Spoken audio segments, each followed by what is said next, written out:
यह Hindi crime story एक छोटे से गांव आकार की है जो कर्नाटका के उडुपी जिले में बसा था। यह गांव इतना शांत था कि यहाँ के लोग अपनी रोजमर्रा की जिंदगी में खोए रहते थे। इस गांव में बालकृष्ण पुरी नाम का एक आदमी रहता था जो अपने संघर्ष और मेहनत के बल पर एक होटल मालिक बन चुका था। उसकी जिंदगी साधारण और सुखी थी। उसकी पत्नी प्रतिमा उसकी साथी थी और दोनों के बीच कभी भी कोई बड़ी दिक्कत नहीं थी। आकार गांव के निवासी 44 वर्षीय बालकृष्णपुरी एक मेहनती व्यक्ति थे जिन्होंने अपने संघर्षों के बावजूद हार नहीं मानी। समय के साथ बालकृष्ण और प्रतिमा के दो बच्चे हुए।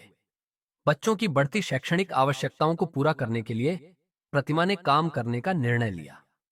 बालकृष्ण ने उन्हें नौकरी करने के बजाय एक ब्यूटी पार्लर शुरू करने की सलाह दी। प्रतिमा ने ब्यूटी कोर्स किया और बालकृष्ण ने उनकी मदद से उनके घर के पास एक छोटा सा ब्यूटी सैलून स्थापित किया। यद्यपि उनके बीच कभी कभी बहस होती थी, लेकिन उनका विवाह मजबूत बना रहा। जब भी विवाद होते प्रतिमा के भाई संदीप मध्यस्थता करते। बालकृष्ण और संदीप की गहरी मित्रता थी जो समुदाय में प्रसिद्ध थी। 17 वर्षों तक बालकृष्ण और प्रतिमा का वैवाहिक जीवन सुचारू रूप से चला, लेकिन अगस्त 2024 में बालकृष्ण अचानक बीमार पड़ गए। उन्हें लगातार उल्टी और बुखार हो रहा था जो ठीक नहीं हो रहा था। चिंतित होकर परिवार ने उन्हें कई अस्पतालों में दिखाया, लेकिन कोई भी डॉक्टर उनकी बीमारी का निदान नहीं कर सका। अक्टूबर 2024 में उन्हें बेंगलुरु के एक अस्पताल में भर्ती कराया गया, जहां डॉक्टरों ने अंततः उन्हें स्थिर और स्वस्थ घोषित किया। 19 अक्टूबर को 2 महीने की लंबी संघर्ष के बाद बालकृष्ण अपने गांव लौटे। उनके रिश्तेदार राहत महसूस कर रहे थे और उन्हें देखने के लिए उनके घर एकत्रित हुए। उस रात प्रतिमा ने सबसे रिक्वेस्ट की कि वे घर चले जाएं, यहां तक कि अपने भाई संदीप से भी, जो काफी परेशान लग रहे थे। प्रतिमा बार बार रोते हुए समझा रही थी कि बालकृष्ण अब ठीक हैं, बस उन्हें आराम की जरूरत है। रात 11 बजे तक सब लोग घर चले गए। घर में अब बस सन्नाटा था। प्रतिमा भी भारी मन से सोने चली गई, लेकिन उसकी आंखों में नींद कहां थी। वह करवटें बदलती रही। सुबह करीब 3:30 बजे उसे प्यास लगी तो वह पानी पीने के लिए उठी।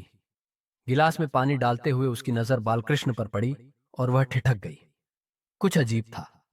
वह जल्दी से उनके पास गई, लेकिन उनके शरीर में कोई हलचल नहीं थी। उसने घबराकर उन्हें हिलाया, पर कोई रिस्पॉन्स नहीं मिला। उसने घबराकर पूरे घर को जगा दिया। कुछ ही मिनटों में पूरा परिवार बालकृष्ण के कमरे में था। कोई उनके हाथ पकड़कर देख रहा था, कोई उन्हें हिला रहा था, पर सबकी आंखों में डर साफ था। जल्द ही रिश्तेदारों और पड़ोसियों की भीड़ इकट्ठी हो गई। एक स्थानीय डॉक्टर को बुलाया गया, जिसने पुष्टि की कि बालकृष्ण अब इस दुनिया में नहीं रहे। परिवार और गांव के लोगों ने मान लिया कि लंबी बीमारी की वजह से उनकी मृत्यु हो गई। माहौल गमगीन था। प्रतिमा जमीन पर बैठी सिर पटक पटक कर रो रही थी। उनके आंसू थम ही नहीं रहे थे। संदीप और अन्य रिश्तेदारों ने उन्हें संभालने की कोशिश की, लेकिन वह बेसुध हो चुकी थीं। घर वालों ने जल्द से जल्द अंतिम संस्कार की तैयारियां शुरू कर दी। जैसे ही शव को चिता पर रखने की बारी आई, एक पुरानी परंपरा के अनुसार संदीप और उसके दोस्त ने अंतिम बार बालकृष्ण के चेहरे को देखने के लिए सफेद कपड़ा हटाया। इसी दौरान एक दोस्त की नजर बालकृष्ण की गर्दन पर गई। उसने सभी को सन्न कर दिया।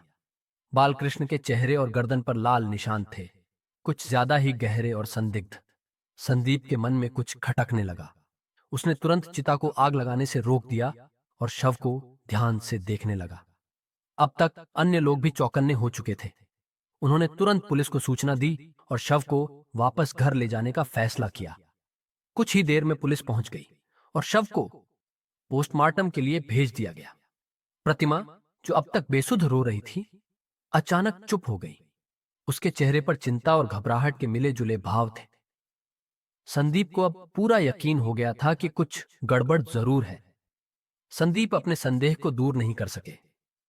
उन्होंने बालकृष्ण के पिता संजीव पुरी से पोस्टमार्टम कराने की अनुमति देने का आग्रह किया।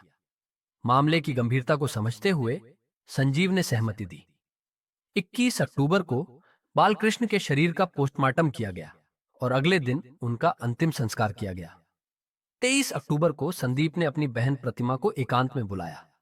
उसके मन में कई सवाल उठ रहे थे और वह जानता था कि अगर उसने सीधे आरोप लगाए तो प्रतिमा कोई ना कोई बहाना बना लेगी। उसने पहले सहजता से बात शुरू की, ये दिखाने के लिए कि वह सिर्फ हालात समझना चाहता है। उसने पूछा कि क्या उस रात कोई घर आया था। प्रतिमा ने बिना हिचकिचाए इनकार कर दिया, लेकिन संदीप उसकी घबराहट को भांप चुका था। फिर उसने एक बड़ा दांव खेला और कहा कि उसे पहले से ही उसके और दिलीप के रिश्ते के बारे में सब कुछ पता है। यह सुनते ही प्रतिमा का चेहरा उतर गया, उसके हाथ कांपने लगे और उसके माथे पर पसीना आ गया। वह समझ चुकी थी कि अब झूठ बोलने से कोई फायदा नहीं होने वाला। संदीप ने और दबाव डालने के लिए फोन निकाला और ऐसे दिखाया जैसे उसके पास कोई रिकॉर्डिंग हो। यह देखकर प्रतिमा पूरी तरह डर गई और आखिरकार टूट गई। उसने सुबकते हुए कबूल किया कि जिस रात बालकृष्ण घर लौटा था उसी रात उसने दिलीप को फोन किया और कहा कि अब और इंतजार नहीं कर सकती। जैसे ही घर के सभी लोग सो गए, उसने दरवाजा खुला छोड़ दिया और रात करीब 1:30 पर दिलीप घर में घुसा। वह काले कपड़ों में था और चेहरे पर रुमाल बांधे हुए था ताकि कोई उसे पहचान न सके। प्रतिमा ने इशारे से उसे बालकृष्ण के कमरे की ओर जाने को कहा, जहां वह गहरी नींद में था। कुछ देर तक दोनों चुपचाप खड़े रहे, जैसे खुद को मानसिक रूप से तैयार कर रहे हों। दिलीप ने अपनी जेब से चाकू निकाला और उसकी धार पर उंगली फेरने लगा, लेकिन प्रतिमा ने सिर हिलाकर इशारा किया कि इसकी जरूरत नहीं पड़ेगी। प्रतिमा ने धीरे से बालकृष्ण के हाथ पकड़ लिए ताकि वह हिल न सके और दिलीप ने तकिया उठाकर धीरे धीरे उसके चेहरे पर रख दिया। अचानक संघर्ष शुरू हो गया। बालकृष्ण छटपटाने लगे, लेकिन उनकी ताकत अब पहले जैसी नहीं थी। प्रतिमा ने पूरी ताकत से उन्हें दबाए रखा ताकि वह खुद को छुड़ा न सके। कुछ ही मिनटों में उनका शरीर निढाल हो गया और कमरे में सन्नाटा छा गया। प्रतिमा हांफते हुए पीछे हट गई। उसकी आंखों में आंसू थे, लेकिन दिलीप ने उसे झिड़कते हुए कहा कि अब पछताने का कोई फायदा नहीं। इसके बाद प्रतिमा ने जल्दी से घर को ठीक किया, दिलीप को बाहर निकाला और दरवाजा बंद कर लिया ताकि किसी को कोई शक न हो। सुबह होते ही उसने सबसे पहले जोर जोर से चीखकर परिवार वालों को बुलाया, खुद को एक दुखी पत्नी के रूप में पेश किया और पूरे गांव में यह खबर फैल गई कि बालकृष्ण की अचानक मृत्यु हो गई। लेकिन संदीप को कुछ ठीक नहीं लग रहा था। उसने जब अंतिम संस्कार से पहले बालकृष्ण के चेहरे और गर्दन पर अजीब निशान दिखे तो वह अंदर ही अंदर परेशान हो गया। जब शव को अग्नि के हवाले करने की तैयारी चल रही थी, तभी संदीप ने रुकने को कहा और जोर देकर कहा कि पोस्टमार्टम कराया जाए। पुलिस को सूचना दी गई और जब रिपोर्ट आई तो साफ हो गया कि बालकृष्ण की मौत प्राकृतिक नहीं थी। इसके बाद संदीप ने पुलिस को वह सब कुछ बता दिया जो उसने अपनी बहन से उगलवाया था। पुलिस ने प्रतिमा और दिलीप को गिरफ्तार कर लिया और उनके खिलाफ हत्या और आपराधिक साजिश का मामला दर्ज कर लिया गया। जैसे जैसे जांच आगे बढ़ी, यह खुलासा हुआ कि प्रतिमा और दिलीप ने बालकृष्ण की हत्या की योजना बहुत पहले ही बना ली थी, लेकिन इसे अंजाम देने के लिए वे कोई जोखिम नहीं लेना चाहते थे। उन्हें यकीन था कि अगर बालकृष्ण अचानक मर गया तो शक उन पर आ सकता है, इसलिए उन्होंने पहले उसे धीरे धीरे जहर देकर कमजोर करने की योजना बनाई। प्रतिमा ने पिछले कुछ महीनों में लगातार बालकृष्ण के खाने में जहर मिलाना शुरू कर दिया। उसने अर्सेनिक ट्रायोनाक्साइड, जो आमतौर पर ब्लड कैंसर के इलाज में कीमोथेरेपी के रूप में इस्तेमाल होता है, का इंतजाम दिलीप के जरिए करवाया। दिलीप ने मेडिकल स्टूडेंट बनकर यह जहर एक दवा विक्रेता से खरीदा और फिर उसे छोटे छोटे पैकेट्स में बांटकर प्रतिमा को दे दिया। प्रतिमा बड़ी चालाकी से हर दिन बालकृष्ण के चावल में इसकी हल्की मात्रा मिलाने लगी ताकि उसे तुरंत कोई संदेह न हो। धीरे धीरे इस जहर का असर होने लगा। बालकृष्ण की सेहत बिगड़ने लगी। पहले उसे हल्का बुखार और कमजोरी महसूस होने लगी, लेकिन कुछ हफ्तों बाद उसकी हालत गंभीर हो गई। वह लगातार उल्टियां करने लगा, खाना नहीं खा पाता था और धीरे धीरे उसका शरीर जवाब देने लगा। उसे कई बार चक्कर आने लगे और एक दिन वह अचानक बेहोश होकर गिर पड़ा। इसके बाद उसे बेंगलुरु के निम्हांस और विक्टोरिया अस्पताल भेजा गया, जहां कई दिनों के इलाज के बाद उसकी हालत थोड़ी स्थिर हो गई। ये देखकर प्रतिमा और दिलीप दोनों परेशान हो गए। उनकी महीनों की मेहनत बेकार चली गई थी। बालकृष्ण बच गया था, लेकिन अब उसकी तबीयत पहले जैसी नहीं रही। वह बेहद कमजोर हो चुका था और हमेशा थका थका सा रहता था। यही वह समय था जब प्रतिमा और दिलीप ने फैसला किया कि अब धीमी मौत का इंतजार नहीं किया जा सकता। अब उन्हें इस काम को एक ही रात में खत्म करना था। यही सोचकर उन्होंने बालकृष्ण की हत्या की दूसरी और आखिरी साजिश रच डाली।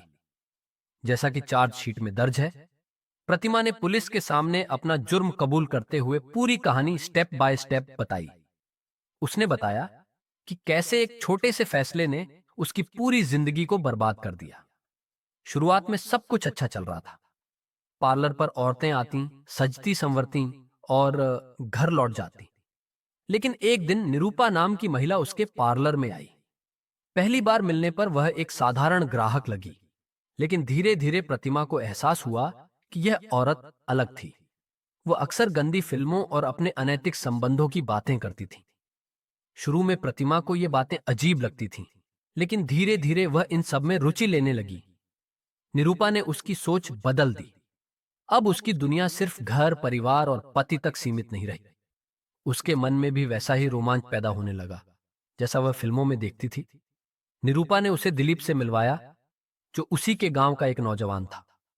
दोनों की दोस्ती जल्दी ही गहरी हो गई और यह दोस्ती एक गहरी वासना में बदल गई।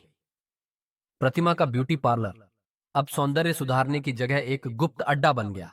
शुरू में यह एक खेल जैसा लगा, लेकिन जब बालकृष्ण के व्यवहार में बदलाव आने लगा, तब प्रतिमा को एहसास हुआ कि वह दो दुनियाओं के बीच फंस गई है। उसका पति अधिक बीमार रहने लगा, लेकिन प्रतिमा को अब उससे कोई लगाव नहीं था। उसका ध्यान दिलीप पर था और वह उससे शादी करने के ख्वाब देखने लगी। लेकिन यह तभी मुमकिन था जब बालकृष्ण उनकी जिंदगी से पूरी तरह गायब हो जाए। इसी सोच ने उसे और दिलीप को खतरनाक रास्ते पर धकेल दिया। जब पुलिस ने उसे गिरफ्तार किया, तब पहली बार उसे एहसास हुआ कि उसने अपनी जिंदगी ही नहीं, अपने बच्चों की जिंदगी भी बर्बाद कर दी है।